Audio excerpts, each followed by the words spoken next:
ناظرین السلام علیکم، کیپٹل ٹی وی سے پروگرام کیپٹل کلینک میں آپ کو بہت بہت خوش آمدید کہتا ہوں۔ ہم اس ہفتہ وار لائیو ٹرانسمیشن سے آپ کو بیماریوں سے بچنے کے طریقے بتاتے ہیں۔ ہماری یہ بھی کوشش ہوتی ہے کہ جس بیماری کا برڈن ہماری سوسائٹی کو فیس ہو رہا ہو اس کے ہم ایکسپرٹ بلا کے اس کے بارے میں آپ کے لیے سوالات پوچھیں اور بچنے کے طریقے بھی بتائیں۔ بیماری کوئی بھی ہو ناظرین، اگر آپ ابتدائی مراحل میں ہی اس کی تشخیص کروائیں گے اور کسی مستند ڈاکٹر یا قریبی اسپتال میں جا کے اس کا علاج کرائیں گے تو اس کی پیچیدگیوں سے بچ سکتے ہیں اور اس کا علاج سستا بھی ہوگا اور اس سے مایوسی نہیں ہوگی، مکمل صحت یابی حاصل ہو جائے گی۔ اور حوصلہ شکنی کرتے ہیں کہ آپ عطائیت کی طرف رجوع نہ کریں، کیونکہ عطائیت سے آپ کا مرض بگڑ سکتا ہے، پیچیدہ ہو سکتا ہے اور بے شمار قسم کے مسائل پیدا ہو سکتے ہیں۔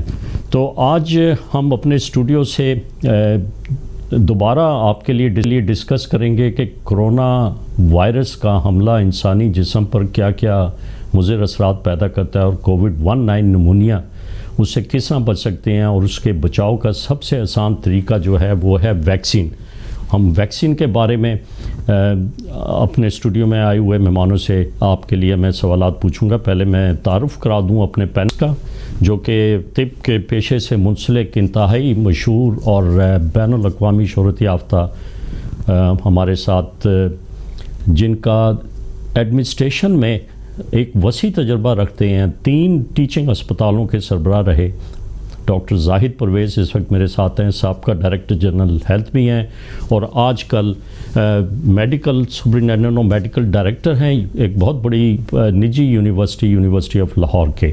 میں ان سے پوچھوں گا کہ ان کے جب وہ ڈائریکٹر جنرل ہیلتھ پنجاب تھے تو انہوں نے بڑے احسن طریقے سے ایکسپینڈڈ ایمونائزیشن پروگرام جو کہ حکومت پاکستان نے شروع کیا تھا پورے ملک میں، اور انہوں نے سب سے بڑے آبادی کے لحاظ سے سب سے بڑے صوبے پنجاب میں وہ سربراہ تھے، اس کو احسن طریقے سے نبھایا۔ اور کیا مشکلات پیش آتی ہیں EPI پروگرام میں، ویکسینیشن میں، ابھی تک جو ٹیبوز ہیں ہماری قوم میں کہ ویکسین نہ لگوائی جائے اس کے مضر اثرات ہوں گے، بہت سارے سوالات پیدا ہوتے ہیں۔ اس کے لیے میں دوسرے میرے مہمان پروفیسر محمد عمران حسن خان ہیں، جو کہ شعبہ میڈیسن فاطمہ جناح میڈیکل یونیورسٹی کے سربراہ ہیں اور 2 ٹرشری کیئر اور مصروف ترین ٹیچنگ اسپتالوں میں اپنے فرائض انجام دے چکے ہیں۔ تو میں پروفیسر محمد عمران حسن خان صاحب سے پوچھوں گا کہ کووڈ-19 کیا ہوتا ہے اور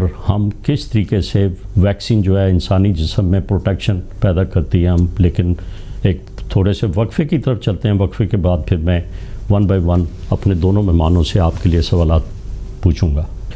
ناظرین پروگرام میں دوبارہ خوش آمدید کہتا ہوں۔ پروفیسر عمران حسن، آپ کا بہت بہت شکریہ، آپ ہمارے پروگرام میں تشریف لائے۔ آپ بھی کووڈ-19 کا شکار ہوئے اور آپ کے فیملی کے ممبرز بھی ہوئے، اسے آپ مکمل صحت یابی حاصل ہو گئی۔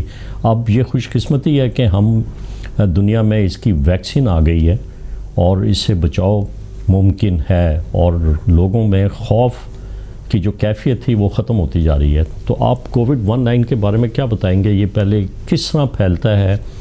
یہ تو ہماری قوم کو اب تک پتہ لگ چکا ہے اور اس کی پریکاشن بھی اویلیبل ہے۔ ویکسین کے بارے میں آپ کیا بتائیں گے؟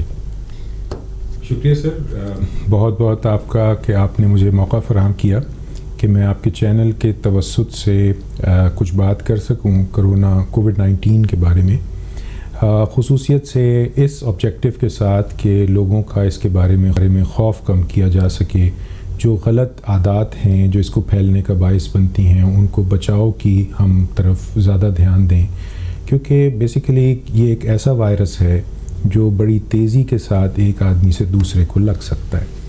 تو اب اس سے بچاؤ کا جو طریقہ دنیا میں سب کو پتہ ہے، وہ سب سے بہتر یہی ہے کہ اپنے جو ایک دوسرے کے ساتھ سماجی فاصلہ ہے، جس میں ایک دوسرے کے قریب بالکل نہ رہنا، خصوصیت سے بند کمروں کے اندر اس فاصلے کو ضرور برقرار رکھنا، اور پھر اپنی چہرے کو یعنی ناک کو اور منہ کو خصوصاً ڈھانپ کے رکھنا، اور پھر باہر اگر میل جول رکھنا بھی ہے تو باہر اگر کمروں سے رہ کے اور میل جول کو کچھ رکھا بھی جا سکتا ہے، لیکن اس میں بھی ماسک کا استعمال اور ایک دوسرے سے فاصلے کا استعمال، اور پھر اگر کسی کو مل کے آ رہے ہیں تو پھر اپنے ہاتھ کو بہتر ہے کہ کسی سینیٹائزر سے صاف کرنا، ورنہ ہاتھوں کو صابن کے ساتھ دھو لینا. یہ بہت ہی اہم اور واحد چند چیزیں ہیں جن کے ذریعے بچا جا سکتا ہے. اور بھی بیماریاں ہیں کووڈ-19 کے علاوہ جن سے کہ بچاؤ ہو سکتا ہے، اگر یہ آپ کی بتائی ہوئی جو احتیاطیں ہیں اس کو ہمارے تمام شہری اختیار کریں. جی سر، بالکل ایسے ہی ہے.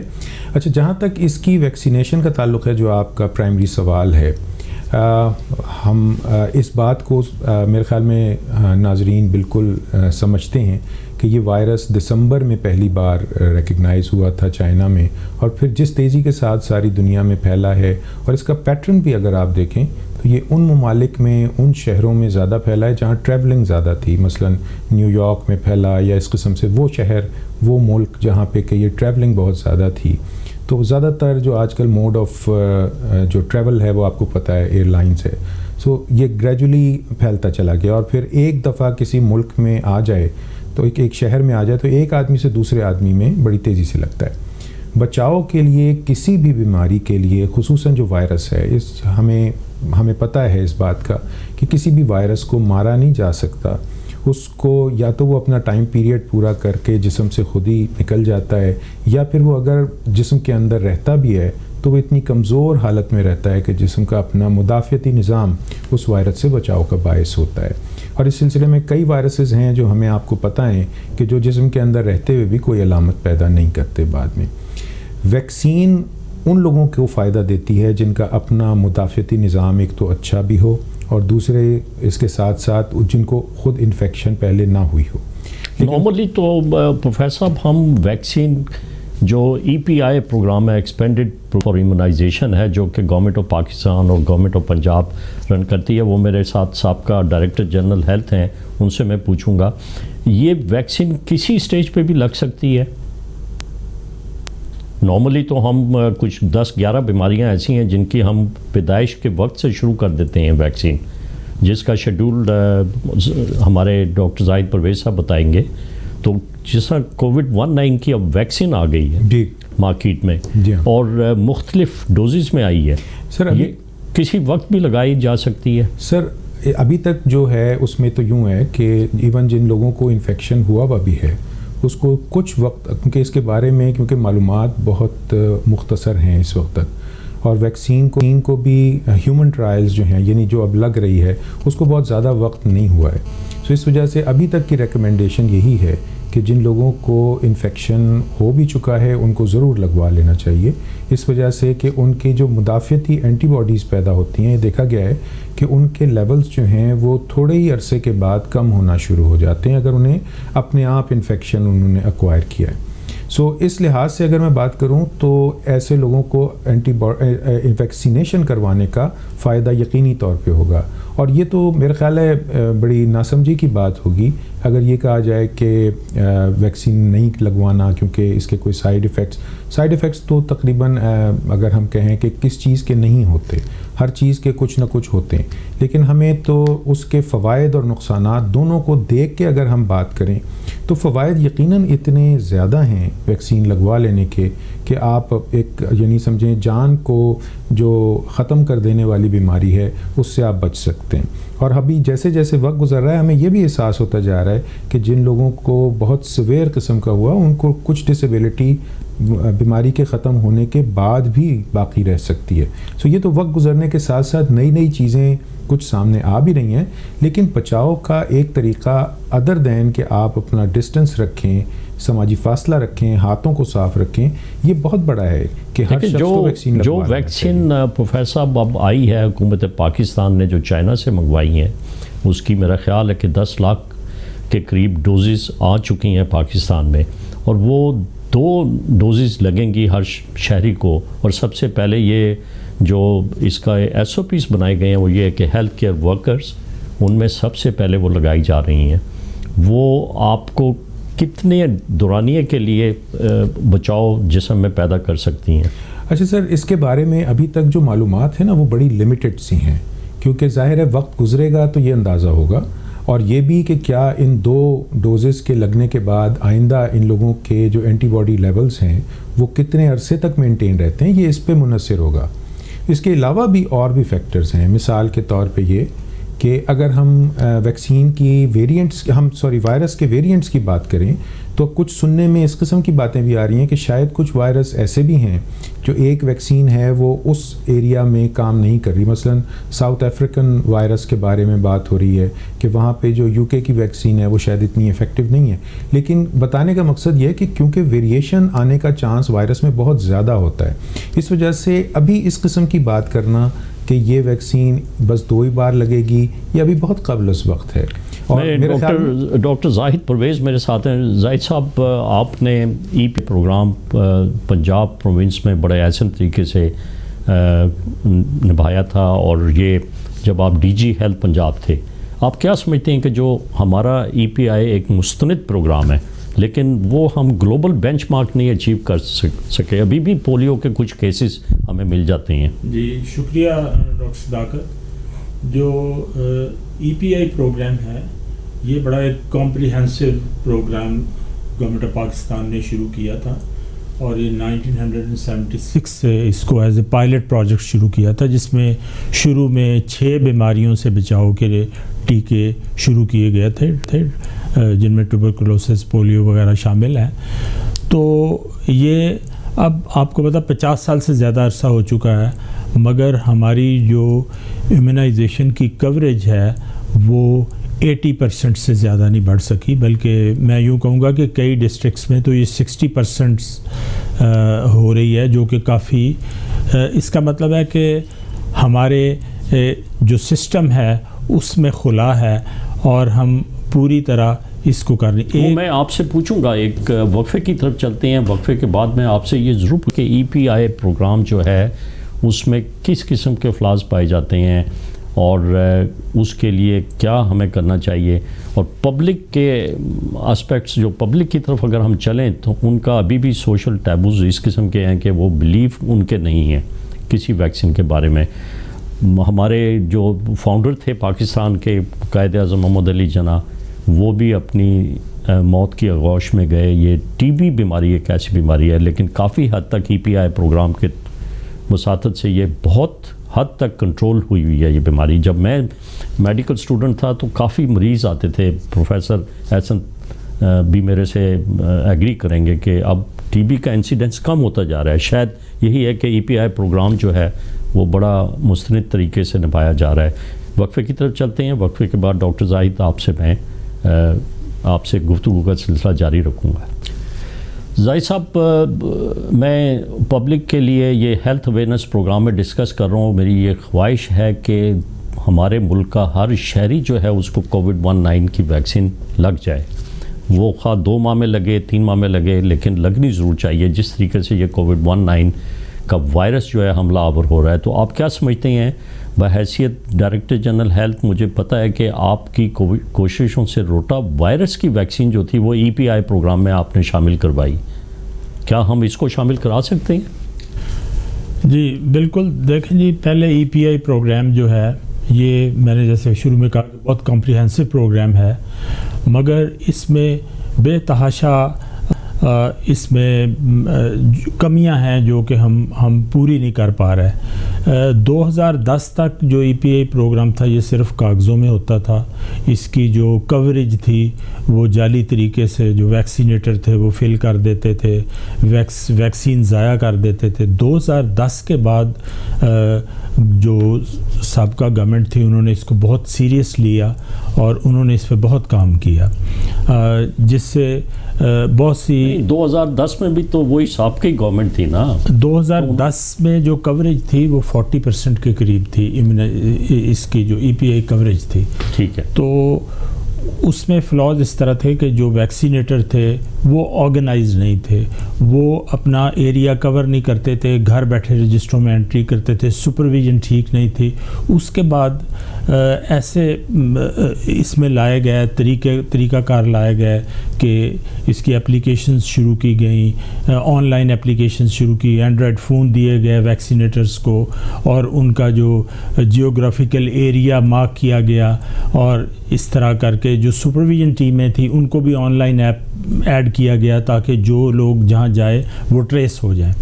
تو اس طرح کی جو ریفارمز آئیں ان سے ای پی آئی کوریج جو تھی وہ اوپر بڑھی.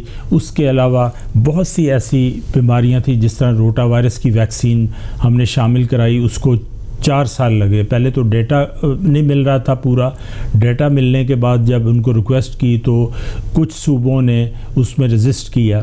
جب وہ بلوچستان نے رجسٹ کیا کہ ہمیں روٹا وائرس کی ضرورت نہیں ہے, تو پھر انٹرنیشنل پہلے جو تھا وہ انٹرنیشنل ایجنسیز جو تھی انہوں نے کہا کہ جی کہ آپ 1 پیج پہ آئیں, اگر آپ کا پورے کنٹری میں امپلیمنٹ ہونا ہے تو پھر وہ کریں گے. اس طرح کی باتیں چلتی رہیں. دیکھیں 18th امینڈمنٹ کانسٹیٹیوشن امینڈمنٹ کے بعد تو امپاور پروونسز کو کر دیا تھا, اور فیڈرل منسٹری جو ہیلتھ منسٹری تھی وہ اس کو کی ویجیلنس بھی کرتی تھی, مانیٹرنگ بھی کرتی تھی, اور اس کو اوور آل سپروائز کرتی تھی. ایکچولی کچھ پروگرام ہوتے ہیں جو ورٹیکل پروگرام ہوتے ہیں, وہ اگر ڈیولیوشن ہو بھی جائے تو وہ پھر اوپر سے ہی آتے ہیں, فیڈریشن سے ہی آتے ہیں وہ. تو یہ جو امیونائزیشن کے پروگرام ہیں یہ ورٹیکل پروگرام ہیں. تو ان کو دوسری اس میں جو میں چیز سمجھتا ہوں وہ پولیٹیکل اونرشپ نہیں ہے. جو ملینین ڈیولپمنٹ گول سیٹ کیے ہوتے ہیں دنیا کے مقابلے میں, جو WHO نے اور یونیسیف نے جو گول سیٹ کیے ہوتے ہیں, وہ 1 سال میں اتنی کوریج کرنی ہے, ایک سال یہ اونرشپ کی آپ نے بات کی. تو وہ اونرشپ ہم کسی بھی جو ہماری ٹینٹیٹیو ڈیٹ ہے اس پہ ہم پورا نہیں اتر پاتے تھے. اگر ہم نے 2015 میں کوئی چیز کمپلیٹ کرنی تھی تو ہم ابھی 2013 میں ہی ہوتے تھے. اسی طرح تو ظاہر ہے پھر جب انٹرنیشنل لیول پہ آپ میں ویل ہی نہیں ہے, آپ تو پھر اوپر سے بھی سپورٹ نہیں ہو سکتا. ٹھیک ہے پروفیسر عمران حسن, آپ سے میں وقت بہت تھوڑا ہے, صرف ایک چند سوالات کرتا ہوں عوام کے لیے کہ یہ ویکسین جب لگ جاتی ہے تو کس طریقے سے یہ افیکٹ کرتی ہے باڈی میں؟ اینٹی باڈیز پروڈیوس کرتی ہے کچھ, یا ہمارے امیون سسٹم کو کوئی میموری دے دیتی ہے کہ بھئی آپ اگر وائرس کا حملہ ہو تو اس کو فوراً یہ امیونٹی ڈیٹ کر دے گی؟ سر یہ آپ کا سوال بہت ہی اہم ہے, اور اس کو ٹیکنیکلی آپ یوں سمجھیں کہ کئی طرح کی ویکسین ہے. کچھ ویکسینز ایسی ہیں جو کہ وائرس کو مارنے کے بعد وہ یعنی زندہ ہوتا ہے, زندہ بھی ہوتا ہے لیکن کمزور اتنا ہوتا ہے کہ اس کی انفیکٹیوٹی نہیں ہوتی. بعض ویکسینز ایسی ہیں جو وائرس کا کچھ حصہ جو ہے وہ انسان کے اندر داخل کرتی ہیں, جو باڈی کے نظام جو ہے مدافعتی اس کو رسپانس اس قسم کا دیتی ہیں کہ وہ اپنا اس کو وائرس سمجھ کے اس کے خلاف قوت مدافعت پیدا کرے. اسی طرح سے بعض اس کے جو میسنجر RNA ہیں ان کو استعمال کرتے ہیں. ان سب کا ایک ہی مقصد ہوتا ہے واحد, اور وہ یہ ہوتا ہے کہ باڈی کے اندر جو اپنا مدافعتی نظام ہے, کیونکہ اس کو ہم کہتے ہیں ایکٹیو امیونائزیشن. اس کا مطلب یہ ہے کہ باہر سے کوئی ایسی چیز داخل نہیں کی جا رہی جو کہ بیماری کے اگینسٹ فائٹ کرے, لیکن اپنے نظام مدافعت کو بیدار کرنا ہے, سینسٹائز کرنا ہے, تاکہ وہ ایسی اینٹی باڈیز پیدا کر لے جس کی وجہ سے آئندہ آنے والے وقت میں اگر وائرس حملہ کرے تو اس انسان کو کوئی نقصان نہ پہنچا سکے. لیکن اس بات کو ذہن میں رکھیے کہ اس کا مطلب ہرگز یہ نہیں ہے کہ وہ وائرس انسان پہ پھر حملہ ہی نہیں کرے گا جس کو ویکسین لگ گئی. جس کو لگ چکی ویکسین, اس کا مطلب یہ ہے کہ اس کی اپنی امیونٹی اتنی اچھی ہے کہ اس کو اپنے آپ نقصان نہیں پہنچائے گی, لیکن اس کے باوجود وہ انسان خود ابھی بھی کیریئر رہ سکتا ہے. یعنی اگر اس نے سماجی فاصلوں کو, ہاتھوں کو دھونے کو برقرار نہ رکھا تو عین ممکن ہے وہ سائلنٹ کیریئر بنے اور وہ دوسروں کو لگانے کا باعث بنے. ٹھیک ہے, وہ بھی احتیاطیں جو ہیں وہ بدستور جاری رہیں گی, ماسک کا استعمال, سوشل ڈسٹینسنگ, ہاتھوں کو صابن یا ہینڈ سینیٹائزر کا استعمال کرنا. الشفا انٹرنیشنل اور university of health science Lahore میں یہ انہوں نے حال ہی میں multi centre placebo control double blind studies کی ہیں. مجھے امید ہے کہ اس کی رپورٹ آ جائیں گی. میری کوشش ہوگی کہ میں اگلے پروگرام میں پروفیسر جاوید اکرم جو وائس چانسلر ہیں ان کو میں بلا کے ان سے پوچھوں کہ وہ جو چائنا کی ویکسین کا ٹرائل ہوا ہے وہ اس نے کتنے لوگوں میں امیونٹی پیدا کر دی ہے, اور امید ہے کہ کوئی مستند جواب مجھے آ جائے گا, اور اسی کے پرو ایکٹیو طریقے سے ہم اپنی قوم کو, اپنی سوسائٹی کو, اپنے شہریوں کو بچا سکتے ہیں کووڈ-19 سے. پروفیسر عمران حسن خان آپ کا بہت بہت شکریہ. ڈاکٹر زاہد پرویز آپ کا بہت بہت شکریہ, آپ نے بڑی اہم انفارمیشن ہمارے ناظرین کو پہنچائیں. ناظرین اپنی صحت کا خیال رکھیں اور مجھے ضرور ای میل کیجئے، جس بیماری کا آپ چاہتے ہیں اس کا میں ذکر کروں گا، اپنے اس پروگرام سے بچنے کے طریقے بتاؤں گا، اور اس سے متعلقہ ایکسپرٹ بھی اپنے پینل میں شامل کروں گا۔ خدا حافظ۔